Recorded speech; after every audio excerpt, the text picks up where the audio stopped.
اعوذ باللہ من الشیطان اللعین الرجیم بسم اللہ الرحمن الرحیم الحمد للہ رب العالمین والصلاة والسلام والتحیۃ والاکرام علی سیدنا و نبینا و شفیع ذنوبنا و طبیب نفوسنا رحمت للعالمین ابی القاسم مصطفیٰ محمد اللہم صلی علی محمد وعلى أهل بيته الطيبين الطاهرين المعصومين المنتخبين المنتجبين لا سيما على بقية الله الأعظم روحي وأرواح العالمين لتراب مقدمه الفداء عجل الله تعالى فرجه الشريف وسهل الله تعالى مخرجه الشريف ولعنة الله على أعدائهم أجمعين من يومنا هذا إلى قيام يوم الدين. اما بعد فقد قال الله الحكيم في كتابه المتين بسم الله الرحمن الرحيم اليوم أكملت لكم دينكم وأتممت عليكم نعمتي ورضيت لكم الإسلام دينا. صدق الله العلي العظيم. اللہم صلی علی محمد وآل محمد. تو یہ کلمات سے آغاز گفتگو ہے. خداوند متعال تمام حاضرین کی توفیقات میں اضافہ فرمائے اور مرحومین کے درجات بلند فرمائے. حاضرین کے جتنے جملہ مرحومین ہیں، خاص طور سے برادر بصیر حسین صاحب کے والد گرامی کربلائی علی اصغر صاحب انتقال کر گئے ہیں، اللہ تعالیٰ ان کے درجات بلند فرمائے. ان کے لیے اور تمام مرحومین کے لیے سورہ مبارکہ فاتحہ.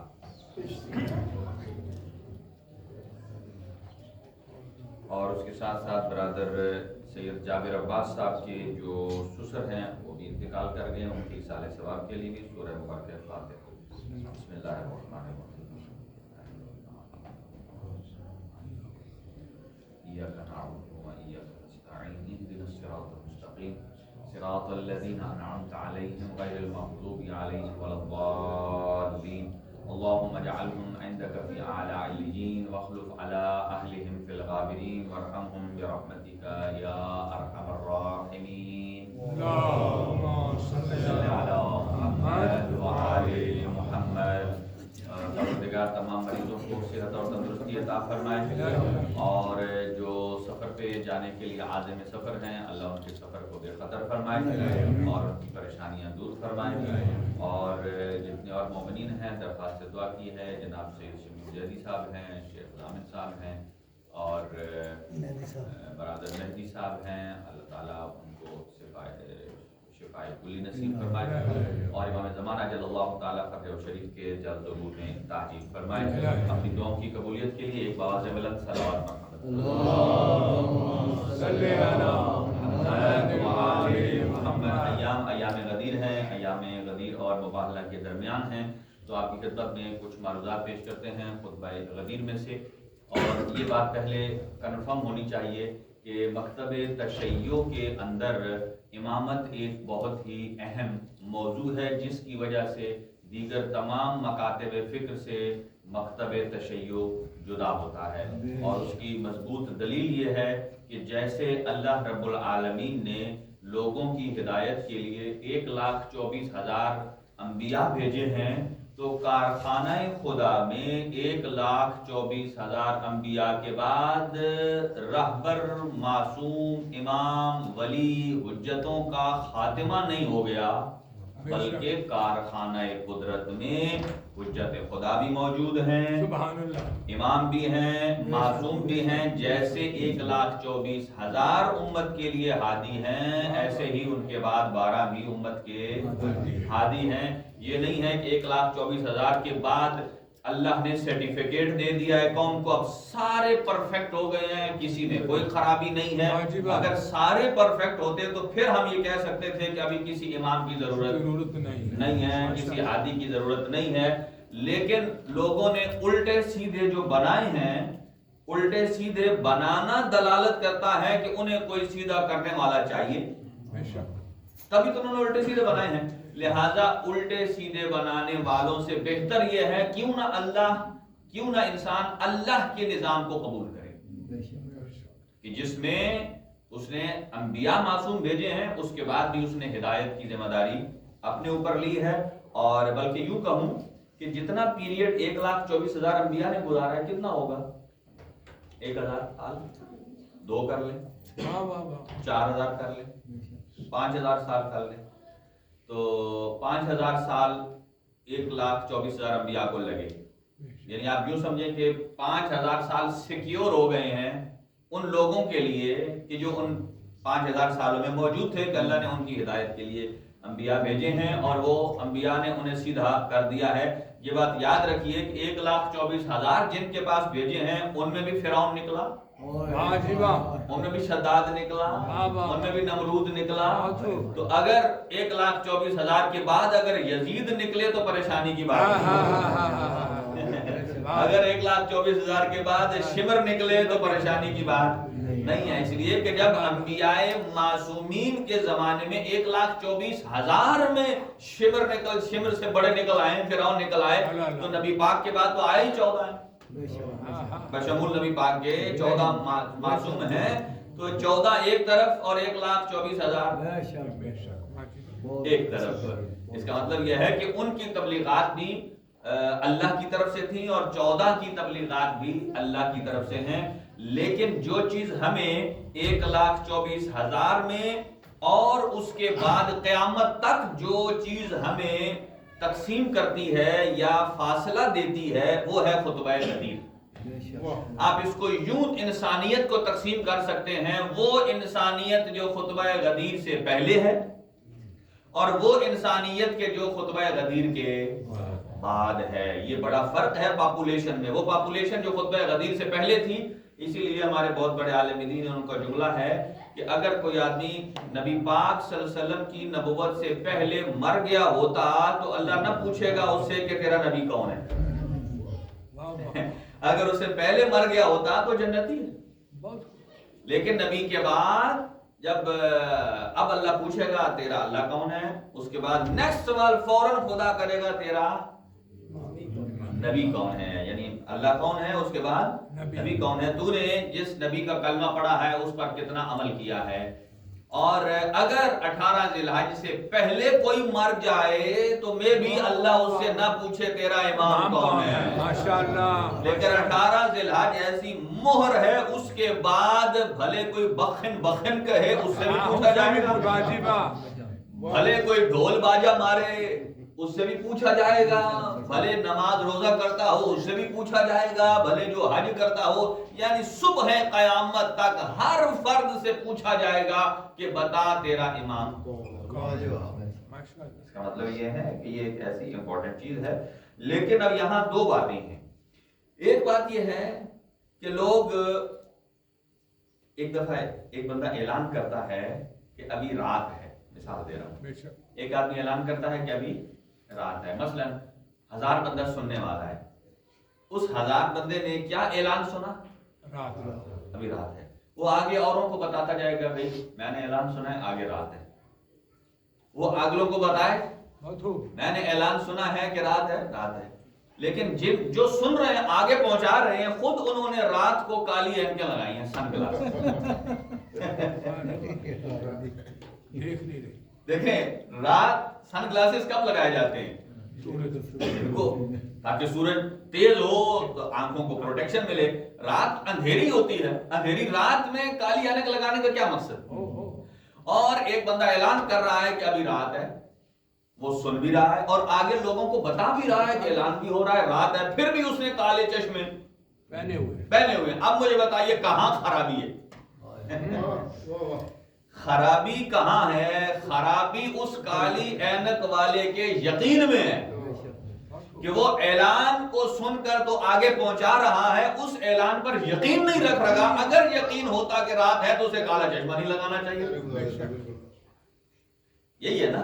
اسی طرح بہت سارے لوگ ایسے ہیں جو اعلان غدیر کو آگے چلا رہے ہیں لیکن خود ایمان نہیں رکھتے، خود آگے چلاتے ہیں. ابھی بہت سارے ہمارے برادران اہل سنت ہیں، وہ بھی اس بات پہ اپنے لوگوں کو غصہ ہوتے ہیں کہ شیعوں کی دشمنی میں تم نے علی کو مولا کہنا چھوڑ دیا. وہ بھی کہتے ہیں کہ اب کئی کہتے ہیں لیکن دو وجہ سے کہتے ہیں، یا گھبرا کر کہتے ہیں یا شرما کر کہتے تو ہیں علی مولا مولا، جیسے بہت سارے اہل سنت کے عالم دین بھی کہتے ہو، لیکن وہ یا گھبرا کے کہتے ہیں، گھبراتے اس لیے ہیں کہ ابھی تک تو کہا نہیں ہے، اور ابھی جب ہم کھل کے کہنے لگے ہیں تو ہمارے ہی فالوور پوچھیں گے کہ کوئی نئی حدیث آ گئی جو پہلے نہیں تھی ابھی آ گئی ہے، گھبراتے ہیں اور شرماتے بھی اس لیے ہیں کہ چونکہ جن کا مولا ہے وہ تو شیعہ ہے، اور ہم نے کہنا شروع کر دیا تو مولا علی علیہ السلام نبی پاک نے یہ نہیں فرمایا کہ وہ شیعوں کے مولا ہیں، آپ نے فرمایا ولی کل مؤمن و مؤمنۃ من بعدی، جو بھی میرے بعد مومن اور مومنہ ہے علی اس کا امیر ہے اور ولی ہے۔ اب جو علی کو مولا نہیں کہتا خود بخود انہوں نے اپنے آپ کو ایمان سے نکال دیا۔ نبی نے کیا فرمایا؟ علی کس کا مولا ہے؟ مومن اور مومنہ کا۔ مومن کسے کہتے ہیں؟ مومن ایمان لانے والا مرد، اور مومنہ عورت۔ اب جو علی کو مولا نہیں کہتا، جو کہتا ہے علی مولا نہیں ہے، اس کا مطلب یہ ہے کہ اس نے اپنے آپ کو مومنین کی صف میں سے باہر نکالا۔ نہیں سمجھے؟ نبی نے فرمایا علی ہے مومنوں کا مولا اور مومنات کا مولا، اور جو علی کو مولا نہیں مانتے اس کا مطلب یہ ہے کہ انہوں نے اپنے آپ کو مومنین کی صف سے ہی نکالا، کسی نے نہیں نکالا، خود انہوں نے اپنے آپ کو مومنین کی صف سے نکال دیا۔ اور یہ بھی نبی نے فرمایا، یہ جو جملہ مشہور ہے کہ من کنت مولا ہو فہذا علی مولا، کہ جس کا میں مولا، اس کا ترجمہ یہ ہوتا ہے، اور امام رضا علیہ السلام اس کی بہترین تفسیر فرماتے ہیں۔ امام رضا علیہ السلام فرماتے ہیں، دیکھیں ایک جو مشترک انہوں نے چیز بیان کی ہے کہ مثل المؤمنین فی قبول ولایت امیر المؤمنین کا مثل الملائکۃ یسجدون لآدم علیہ السلام، کہ وہ لوگ جو امیر المومنین کی امامت اور ولایت کو قبول کرتے ہیں، ایکسپٹ کرتے ہیں، ان کی مثال امام رضا فرماتے ہیں ان ملائکہ جیسی ہے کہ جنہوں نے حضرت آدم علیہ السلام کو سجدہ کیا۔ سبحان اللہ، سبحان اللہ۔ آغاز انسانیت میں اور آغاز امامت میں دونوں تشبیہات دے رہے ہیں امام رضا علیہ السلام، کہ نبوت کا پہلا نبی اور امامت کا پہلا امام، دونوں پر اعلان ہے نا کہ حضرت آدم علیہ السلام کے لیے اللہ نے کہا ملائکہ کو سجدہ کرو، قرآن کیا کہتا ہے؟ فسجد الملائکۃ کلھم، سارے ملائکہ نے سجدہ کیا الا ابلیس، سوائے ابلیس نے۔ اور آگے قرآن خاموش نہیں ہوا، کہتا کیا ہے؟ ابا واستکبر وکان من الکافرین، ابا اکڑ گیا۔ اکڑنا کسے کہتے ہیں؟ بندہ کسی بندے کو کہے نا کہ یہ کام کرو، وہ کہتا میں نہیں، اسے کیا کہتے ہیں؟ اکڑنا۔ بھلے کوئی کہے تیرا فائدہ ہے، کہتا بھلے میرا فائدہ ہے میں نہیں، اسے کیا کہتے ہیں؟ اکڑنا۔ یعنی کہ مراد یہ کہ عقل سے ہی پیدل ہے، لوگ اسے کہہ رہے ہیں تیرے فائدے میں ہیں، یہ کام کر لے۔ اس لیے تو حضرت موسیٰ علیہ السلام کو جب ملاقات ہوئی شیطان سے تو ابلیس نے کہا کہ حضرت موسیٰ آپ اللہ کے پاس جاتے ہیں نا، ہم کلام ہوتے ہیں، ایک میری عرض رکھ دے اللہ کے پاس کہ یا اللہ مجھ سے غلطی ہو گئی، میں نے آدم کو سجدہ نہیں کیا علیہ السلام، تو ابھی مجھے معاف کر دے۔ یہ جگر حضرت موسیٰ کا یہ ہے کہ جو ابلیس کا پیغام لے گئے، سبحان اللہ، ابلیس کا پیغام لے گئے، حالانکہ پہلے ابلیس کی تھوڑی بہت جھانٹ جھپٹ حضرت موسیٰ نے خود کی ہے، تو کیسی باتیں کر رہے ہیں؟ اتنا عرصہ گزر گیا اور پیغام بھی میرے ذریعے کس کو دلوا رہا ہے؟ کلیم اللہ کو۔ تو آگے سے شیطان ابلیس ہے، وہ بڑا چال باز ہے، کہتا ہے میں نے اس لیے آپ کے ذریعے پیغام بھجوایا چونکہ آپ اللہ کے بڑے قریب ہیں، اور جب کام لینا ہو نا ابلیس نے تو پھر بڑے کام کرتا ہے، میں تو جیسے ہمارے یہاں کہتے ہیں میں تو بالکل ہی ختم ہوں، میں تو بالکل ہی فارغ ہوں، مہربانی کریں آپ کو، یہ سارا رونا دھونا اس نے دعا، اور اللہ کے پاس لے گئے حضرت موسیٰ پیغام، تو اللہ تعالیٰ نے کہا اے موسیٰ ویسے تو اسی بات میں نے سننی نہیں تھی، سننی ہی نہیں تھی، میرا خیال ہے میری آواز آپ تک پہنچ رہی ہے کہ میرے آدھی آواز یا جملات لیٹ پہنچتی، تو کہا کہ ویسے تو میں نے سننی نہیں تھی اس کی بات چیت، لیکن اب چونکہ آپ لے آئے ہیں اب میں اس کی سن لیتا ہوں۔ تو کہا اس یہ کہتا ہے میں ایکسکیوز کرتا ہوں، غلطی ہو گئی۔ اللہ تعالیٰ نے فرمایا اچھا اگر غلطی ہوئی ہے تو اسے جا کر کہو حضرت آدم تو اب نہیں رہے، وہ فوت ہو گئے ہیں، ان کی قبر تو ہے نا، یہ بھی یاد رکھیے قبر بھی کہاں ہے. امام رضا علیہ السلام نے بڑی مثال دی ہے حکمت کے ساتھ. کہا کہ ابھی حضرت آدم کی قبر پر جائے, وہاں جا کر سجدہ کر لیں. واہ رے واہ, سبحان اللہ, سبحان اللہ, اور میں معاف کر دوں. سبحان. جب یہ پیغام دیا حضرت موسیٰ علیہ السلام نے, اب پھر ابا, یہ میننگ ہے ابا کے, اکڑنا. اکڑ گیا, کہتا ہے میں نے جب زندہ کو نہیں کیا تو تم مجھ سے مردہ میں کروا. میں نے زندہ کا نہیں کیا تو مجھ سے مردہ کا کروا رہا. ابا, اسی کو کہتے ہیں ابا, اکڑ جانا. واستکبرا, تکبر کیا کہ چونکہ میں افضل ہوں اس لیے میں اسے کیسے کروں. اور آگے آخری جملہ آیت کا وَكَانَ مِنَ الْكَافِرِينَ, اور یہ کہنے کے بعد ہو گیا کافروں میں سے. اب سنیے, امام رضا علیہ السلام فرماتے ہیں جس نے ولایت امیر المومنین کو قبول کیا مومنین میں سے, اس کی مثال ان ملائکہ حضرت آدم کی طرح ملائکہ کی طرح دے رہے ہیں کہ جنہوں نے حضرت آدم علیہ السلام کو سجدہ کیا. یہ ہے اس کا منطوق جو سامنے کی بات ہے. اب اس کے پیچھے کی بات کیا ہے؟ والذین, وہ لوگ کہ جنہوں نے امیر المومنین کی ولایت کو لم یقبلوا ولایت امیر المومنین, امیر المومنین کی ولایت کو قبول نہیں کیا, کمثل الابلیس, جنہوں نے امیر المومنین کی ولایت کو قبول نہیں کیا ان کی مثال ابلیس کی طرح ہے. جنہوں نے قبول کر لیا ہے ان کی مثال ملائکہ کی طرح ہے. یاد رکھیے کہ یہ ابلیس ملائکہ کی صف میں نہیں تھا, یہ پہلے سے ہی جن تھا. اس کا مطلب یہ ہے کسی بندے کو کسی نے اپنا صبح صبح اٹھا ہوا ہو, کنگھی شنگھی صحیح نہ کی ہو نا, اسے کہتے ہیں جا منہ ہاتھ دھو, تو جن لگ رہا ہے. یہ دوسرے الفاظ میں کہتے ہیں تو ابلیس لگ رہا ہے. یعنی اٹھ کر جو آدمی صبح اٹھے, پہلے کلمہ توحید پڑھے, لا الہ الا اللہ محمد رسول اللہ علی ولی اللہ, اس کا مطلب یہ ہے کہ اس نے اپنے آپ کو, اپنے ایمان کو, اپنے وجود کو شیطان اور ابلیسیت سے پاک کر لیا ہے. اسی لیے کہتے ہیں سونے سے پہلے بھی کلمہ پڑھیں, اٹھنے کے بعد بھی کلمہ پڑھیں. اگر سونے سے پہلے پڑھیں تو اس کا مطلب یہ ہے کہ ہمارا ایمان اور خاتمہ بالخیر اسی کلمے پر ہو اگر میں نہ اٹھوں, اور اگر صبح اٹھ جاؤں تو پھر کلمہ پڑھے کہ اللہ تعالیٰ کی ذات یوں ہی سمجھے کہ اللہ نے مجھے نئی زندگی عطا کی ہے اور میرا ایمان یہی ہے. تو جنہوں نے امیر المومنین کی ولایت کو قبول کیا, اعلان ولایت کو آگے نہیں پہنچایا, صرف قبول بھی کیا. قبول کا مطلب یہ ہے کہ جو نبی نے بتایا اس پر عمل بھی کرنا. ایسا نہ ہو کہ ولایت کو آگے آگے پہنچا رہا ہے اور خود وہ کام ولایت والا کر ہی نہیں رہا ہے. ٹھیک ہے نا جی. تو کہا کہ جنہوں نے ولایت کو قبول کیا, اب توجہ سنیے گا, وہ ان کی مثال ملائکہ, اور جنہوں نے قبول نہیں کیا ان کی مثال ابلیس کی ہے. تو جن کی مثال ملائکہ کی طرح ہے وہ ملائکہ کی طرح ایمان پاک و پاکیزہ ہے, اور جنہوں نے قبول نہیں کیا وہ شیطان کی طرح ہے. ابا واستکبر وکان من الکافرین, ان کو آج بھی کہو علی مولا ہے, کہتے ہیں نہیں. انہیں آج بھی کہو علی مولا ہے, کہتے ہیں نہیں. تو یہ کام مجھے بتائیے کس نے کیا؟ اسی لیے تو امام رضا علیہ السلام نے فرمایا, سبحان اللہ, امام رضا علیہ السلام نے فرمایا اگر کسی کو چیک کرنا ہو کہ ولایت کیسی ہے, اسی لیے علامہ اقبال نے خوب جملے کہے ہیں. وہ یہ کہتے ہیں کہ اس کی طبیعت میں ذرا سا ہے تشیع, اس کی طبیعت میں ہے ذرا سا تشیع, اس لیے کہ ہم نے اس کی زبان میں سنی ہے تفضیل علی.